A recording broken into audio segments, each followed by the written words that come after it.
to the Quiet Warrior Show, where we help top leaders find their pathway to incredible success and a lifetime of happiness. Here is your host, Tom Dutta, the Quiet Warrior. Well, welcome to the Quiet Warrior Show. My name is Tom Dutta, and I am the Quiet Warrior. I'm excited today to have on my show Mr. Pino Bacinello. Pino, welcome to the show. Thank you, Tom, and thank you for having me. Geez, Pino, with a name like that, I wonder what nationality you are. I keep telling people I'm Irish, but it doesn't go down very well. Sounds like a great bottle of wine. That's right. Without the T at the end. Italian, obviously. There you go. Well, that's awesome, Pino, and I'm so inspired to have you on the show. And, why don't we just get right to it and turn it to you. Tell us a bit about yourself. Well, I was born and brought up in northern Italy, near the Austrian border. Actually, a little village called Bruneck. It's a ski village. I don't know, about maybe 20 minutes or so outside of Cortina, where they had the Olympics. Beautiful village.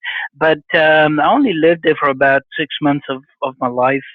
And then my family moved back to their original home, about 100 kilometers northeast of Venice, in the foothills of the Dolomites and Alps. And that's where I grew up. At the age of 13, my mom, my sister, and I joined my dad in South Africa, where he moved to in 1965. And so 68, we moved out there. I finished my high school and college there. I then moved to Toronto in 1979 with my late wife. Got married on a Saturday and left on a Sunday. Quite exciting. Yeah. And from there, I did some more schooling, came to a job that wasn't there, and had to build from there. And in 1989, came to Vancouver, and loving it here. Been here ever since, and that's my summary. Well, that's a great insight into the story behind you. There's so much more I know that's there, and I'm glad that you're here in Vancouver. Our audience listening, Pino, are international. They're all over, and it's a great pleasure to have somebody on the show who knows my home that I've fallen in love with. I want to build you up a bit. What I say to many of the guests is that we don't have egos on our show. That's why it's exclusive, and that means I'll build you up. I want to brag about you so people know about what's behind Pino. So you're the president and founder of Pacific M&A and Business Brokers. And what I'm blown away by is your background, not only your education in business management and technology, Pino, but your background has been across various industries. You're well qualified with many accreditations in the area of mergers, acquisitions, certified business intermediary, mergers and acquisitions, master intermediary, certified machinery and expert appraiser, certified senior business analyst. Wow. I mean, if I could put a word to your bio, it would be the word authority. And what was even more interesting, and I know we'll get into this in your story, is that most people own one business. You've owned over 15 in 9 different industries in both Canada and South Africa over 40 years. I find that fascinating. As we go through the bio, just a couple more things I wanted to mention, that you've also been on several boards and continue to participate, equity partner in businesses. And so I want to say, Pino, that we're honored and proud of your background. Why I asked you to come on the show, you and I have met in the past. I've spent some time working with you in your business to learn about it. And in the work I do, coaching and mentoring and leadership, I come across people who get stuck. I've written my book, and I call it The Way of the Quiet Warrior, where people go on a journey and sometimes they need to recreate their life. And many people want to start their own business or be an entrepreneur. Many don't know how. Many businesses fail. And I've been learning there's this whole mindset about being an entrepreneur versus being a hired gun or an employee. The second reason I wanted to have you on, and then we'll turn it back to you, is your story. I know about the business story, but we really don't know about how did you get to where you are? And I'm sure there's been ups and downs along the way. You just told us a bit about being born in Italy. So why don't you take us through your journey? Take us back wherever you want and tell us your story, Pino. Sure. Well, first of all, there's no such thing as a straight road to anywhere.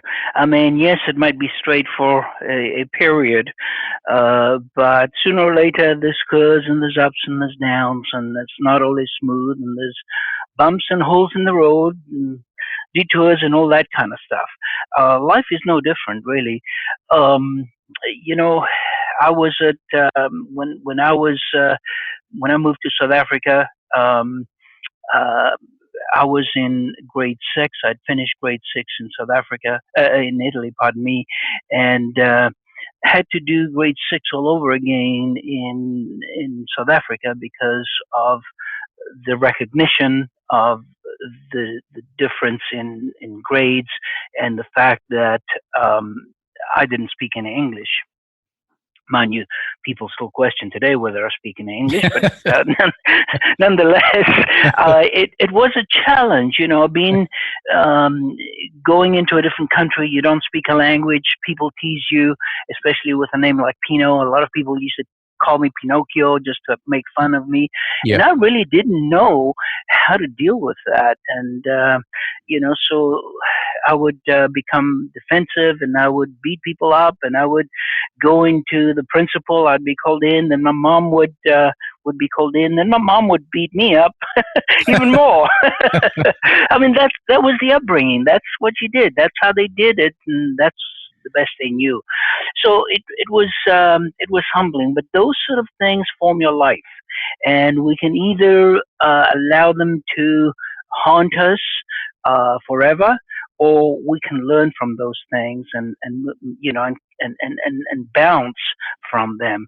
And so, um, learning to speak English, learning to deal with setbacks, learning to deal with people harassing you and teasing you because you're a wop, quote unquote, because you have a funny name, and then over and above that, once you start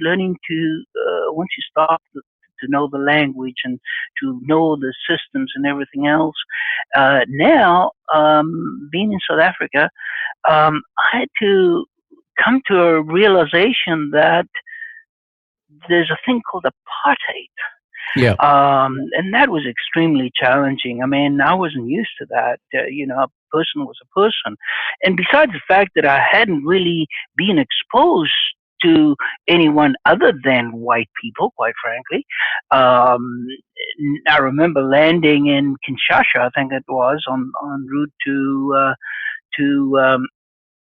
Johannesburg, and seeing all these tall 6'6" black people, Yeah. and I was actually terrified. I was afraid. Um, Interestingly enough, some years later, some of my best friends were blacks and Indians, and they were all unfortunately suppressed, and it was really quite interesting. One of my first loves as a young adult was music, and so I studied music. I became a musician. I became a recording engineer, and I was fortunate enough to have worked with some amazing colored musicians and black musicians, um, and we became friends.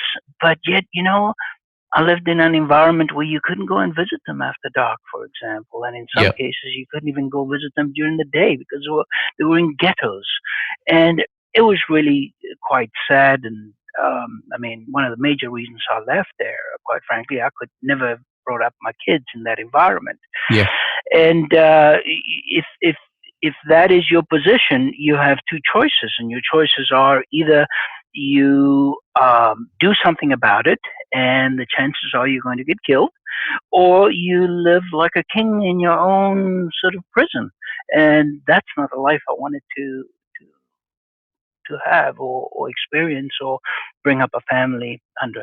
And so we decided to leave South Africa. I studied electronics. I was an electronics engineer and worked in the corporate world. I worked for Pioneer Electronics there, and prior to that, I was with the Motown representatives in Johannesburg.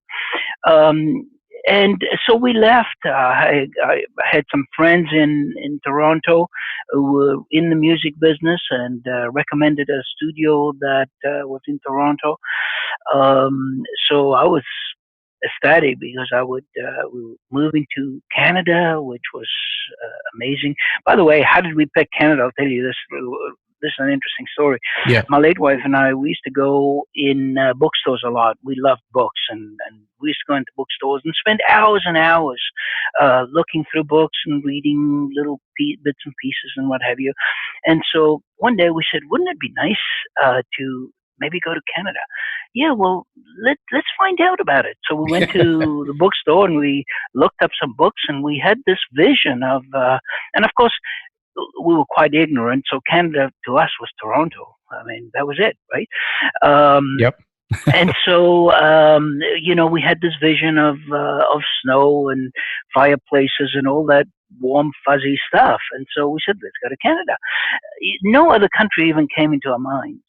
So we applied. The first time we weren't married, so they turned us down. But as in everything in life, I wasn't going to just get beaten by that. So we applied again, and they again turned us down. And they said, "But you're not married." So I said, "Well, we'll get married. Give us a conditional." So they said, "Well, we can't do that, but I tell you what, as soon as you get married, come back here and we'll reinstate the application." I said, "No problem." We went to a judge the next week. We got married in court very quickly, and brought the papers to them. Of course, my mom, being a devout Catholic, was not in favor of that, but she understood after some heavy discussions, and we came to Canada. Got to my job in a recording studio that I had. We landed on a Sunday, and I was to start my job on a Monday. And there was a studio called Thunder Sound. It was in Hazelton Lanes in Toronto. I still remember. Yep. And what was interesting is that my band in South Africa was also named Thunder.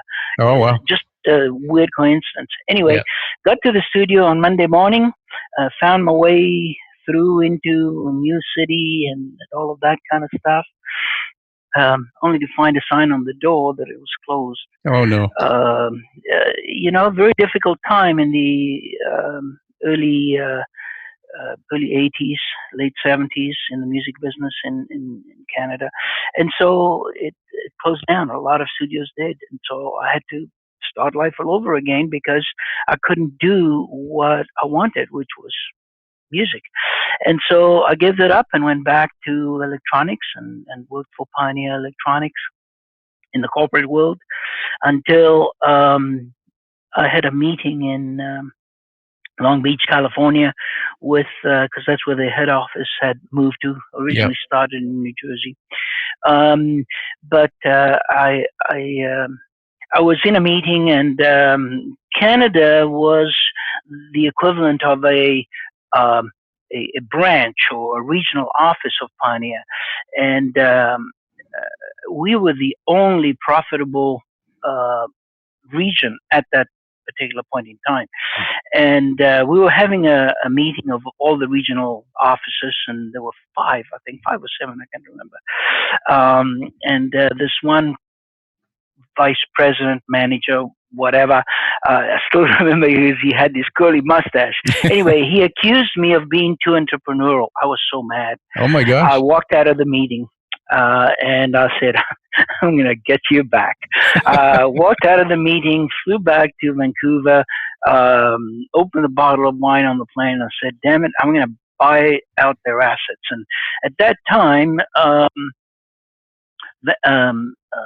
Pioneer in Canada was still operated by a distributor, but they were under the Federal Investment Review Board and all of that stuff, and so it wasn't operated by Japan, it was operated by the US, We were a U.S. division, and there was some internal politics and all of that stuff between Japan and the U.S.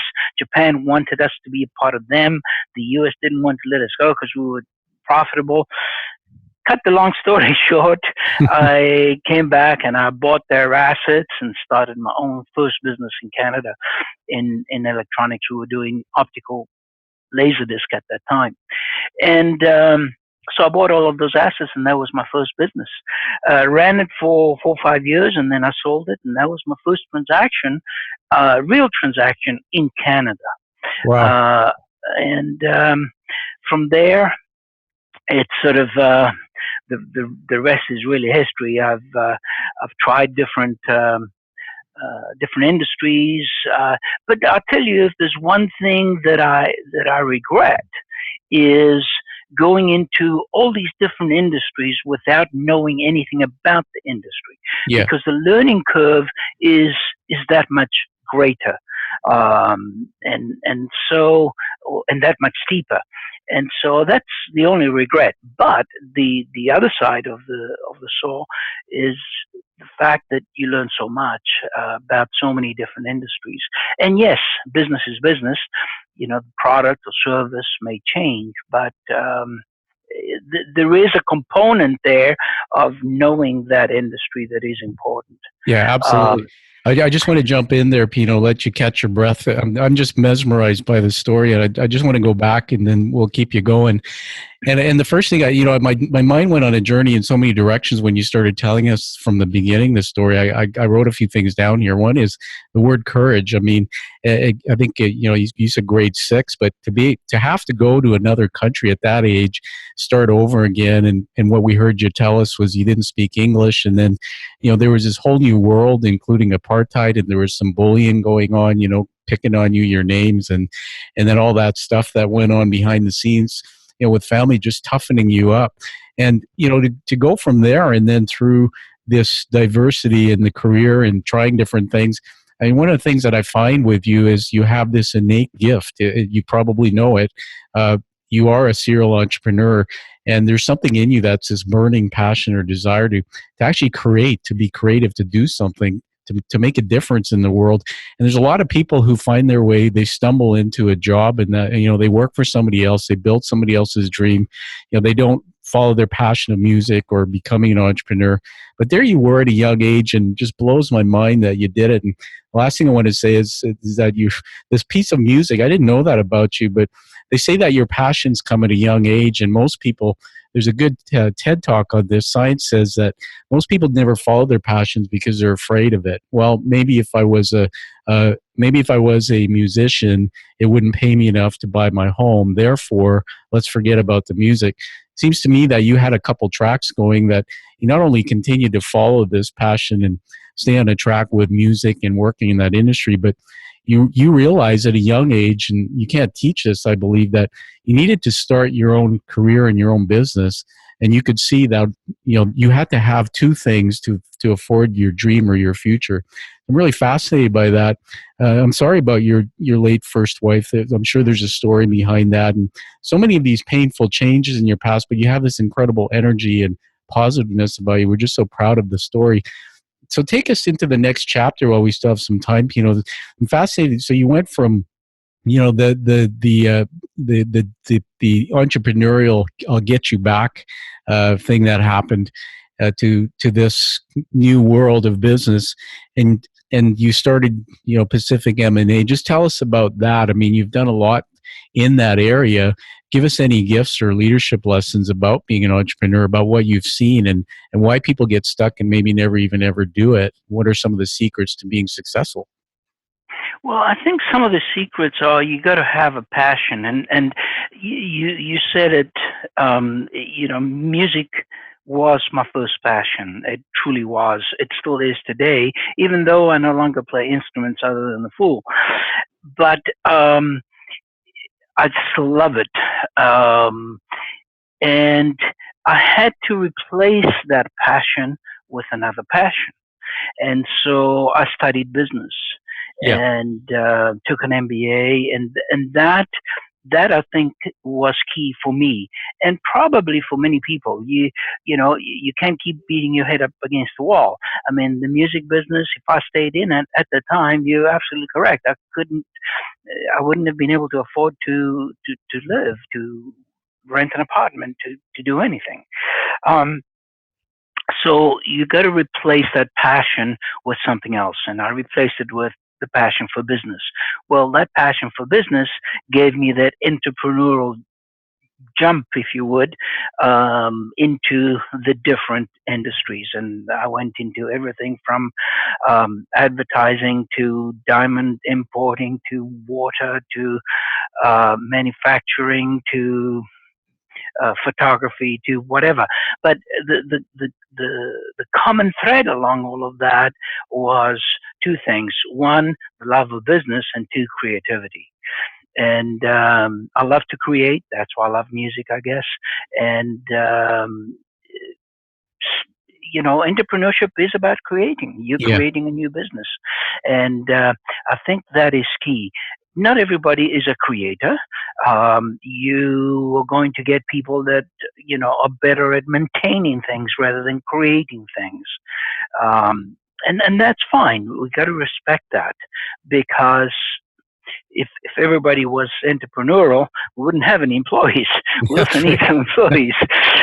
So there's a balance there, and the world, this universe is in perfect balance. So it's just what it is. But a couple of things for entrepreneurship, and that is you've got to be creative. You've got to be resilient. I think resiliency is probably the key because Yeah. um, it's not every day is going to be fun. Yeah. You will have challenges. You got to be a problem solver. If you're not a problem solver, you're going to have a hard time in business. So you got to be able to do all of those things. And at the end of the day, you got to be able to take risks. And you're going to win some, you're going to lose some. Not all my businesses were successful. But hopefully, the majority of them are, and you've got to be willing to take those risks. It's it's not different to everything else in life. I mean, today is a beautiful sunny day here in Vancouver, but tomorrow it might rain. You Yeah. don't know that, even though they may predict sun. Right? Exactly. But we know that after that rain, the sun's going to come back out again. So that's life as a whole. But going back to answering your question, I'd sold a construction company that I had for 15, 16 years back in 2003, 2004. And I retired for 6 months. And then I said, I got to do something. It was fun selling the business. And I thought to myself, you know what? Why don't I just become a broker, M&A advisor? I mean, I've done enough of them. I've sold enough. I've bought some. It should be easy. I can do this off the back of my boat with a cell phone and a laptop and have fun at it. Well, it wasn't quite like that. I ended up selling the boat because I wasn't using it, and never worked so hard in my life. Yeah. But it's been extremely rewarding. But like everything else, you got to take your ups and downs. I mean, the 2008 wasn't so bad in 2008, 2009. Where we got hit is in 2010, where suddenly businesses were not doing so well, but yet the sellers' expectations didn't change. We had a business, I remember, that was doing $40 million in sales in 2007, 2008. In 2010, they were down to 10 million. Wow. And how do you sell that? Yeah. I mean, can you sell it? Sure, you can still sell it, but you can't sell it for the same price that you would have sold it when it was doing 40 million and 6 million in EBITDA. So I had to learn a lot, and so I said, tell you what, rather than my trying to reinvent the wheel, why don't I buy a franchise? So I did. I bought the Sunbelt franchise and a number of territories and started the business. Well, I very quickly found out that I'm a very systematic person. I like to have systems and processes in place. Yep. And so you may recall this. Yeah. Um, a lot of the systems and processes that I received from Sunbelt, because Sunbelt was still relatively new in its franchise concept back then, and they really didn't have much. And so I started to develop my own, and lo and behold, they requested to use my systems and processes, which I gave them as well, and we moved on from there. But the bottom line is you got to be resilient. You got to be able to get through the tough times because they will be there. You got to enjoy the good times and enjoy the bad times too. Yeah, absolutely. I read in your bio, and I just captured it here. You sent me on a journey in thinking about this. You said that there's a lot at stake, and it must be done right the first time. You're talking about selling or purchasing a business, and then you said the alternate consequences can not only be costly but devastating. And we've heard so many stories, and I have through my travels, meeting entrepreneurs that have had a bad partner who stole from them a business that they bought that maybe they didn't do their homework and there was liens or something.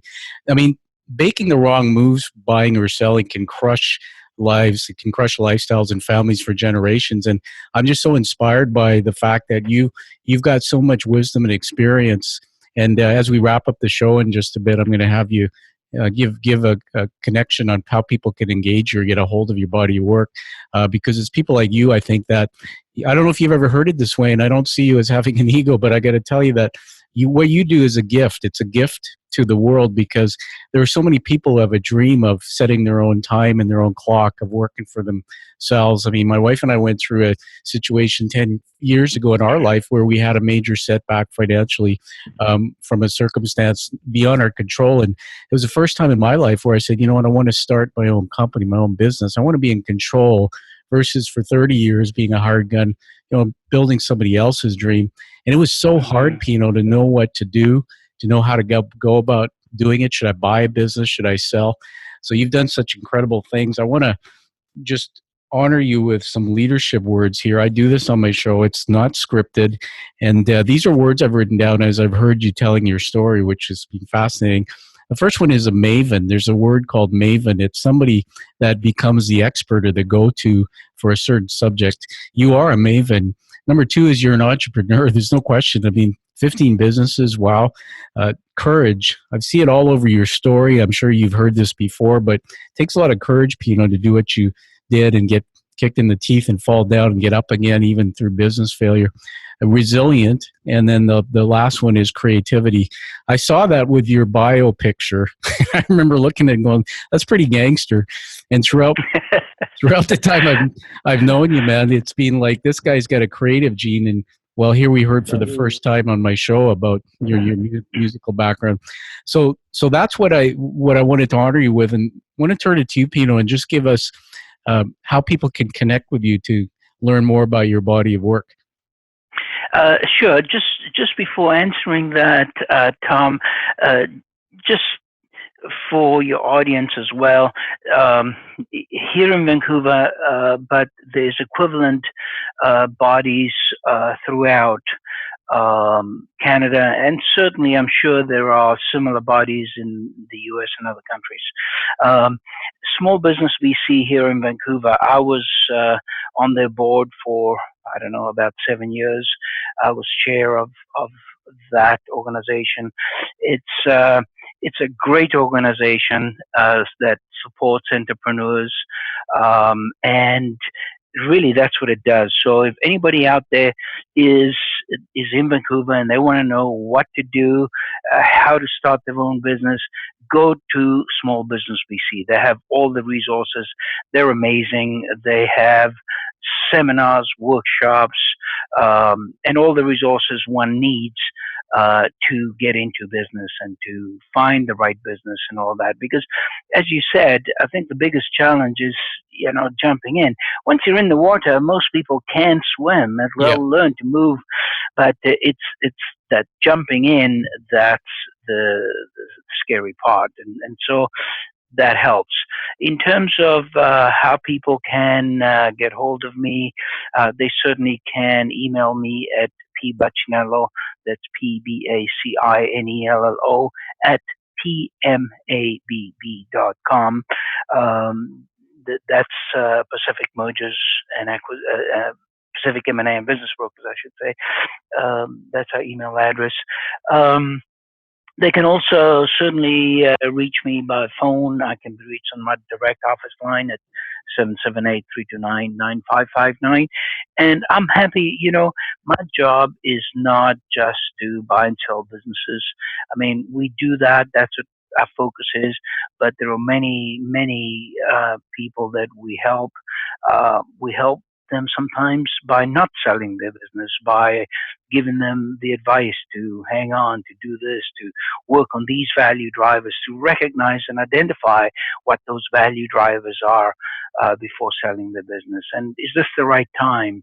There's also quite a bit of video resources on our YouTube, on our website, www.pmabb.com. Ton of resources that will help people, not only relative to buying and selling, but also relative to building a business and what value drivers within businesses are and all of that kind of good stuff.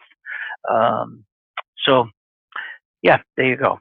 Well, it sounds like a wealth of resources. I've made copious notes here. I'm sure our audience will be able to connect with that. One of the things I've read, and I just thought of this, I want to throw it out at you, is I've read this in so many places that they say when you have a business, you run it as if you're going to sell it. And if you aren't running it as if you're going to sell it, you're out of business. And that going further means to me that you have systems and processes in place so that if you leave the business is sustainable. And I think you gave us many gifts and lessons in your talk about the importance of having all those processes in place and building your business, either to maintain it or sell it. One last question for you that just popped in my head, and that is, if I met you on the street and I didn't know you and learned a bit about you, and I said, what's your purpose on the planet? What do you put here to do, Pino? What might you say? Well, that's a lovely question. I wish we really had an answer, but I think that answer tends to vary at different stages or at different times of our lives. Certainly for me at my age, I think that part of my purpose, I can't say it's my purpose because only somebody higher would probably know what my real purpose is. But I think at this point, my purpose is to help people, to care for people, to love people, and to make a difference. I think that's very broad and almost nondescript. But I think that's important, to make a difference, and a positive difference at that, because we can make a positive difference or a negative difference. I'm talking about, I think my purpose is to make a positive difference. How big the difference is, only history will tell. I don't know that, but I hope that I can make a difference, even if it's in one person's life. If I can do that, my life will have been worth it in this world. And at some point, it's not if, we'll go. We've got to learn to gracefully bow out, and we've got to learn to gracefully accept those that go before us, those loved ones that we care so much about. So That was a long-winded answer to your simple question, But but no, that's a beautiful thing. I'm going to go back and listen to it just for that. I mean, you're making a difference every day in your life, and you made a difference today on the show for us. And this show will be a legacy for you. We hope that people of all generations, including my daughter, who's starting out her career and wondering where should I be going, what should I be doing, can learn a lot from Pino Bacinello. So everybody, live life with that passion like Pino does. Find your true purpose and live the life that you deserve and desire. And catch the show on iTunes. Give it a rating so we can support Pino's work and so he can continue to make a difference. Thank you, Pino. thank you so much, Tom, and thank you for all the work that you do in making a difference. The more people can make a difference in this world, the better the world will be. Beautiful. Thanks. Thank you for listening to The Quiet Warrior Show. Create is a motive-based leadership development firm. www.kreat.ca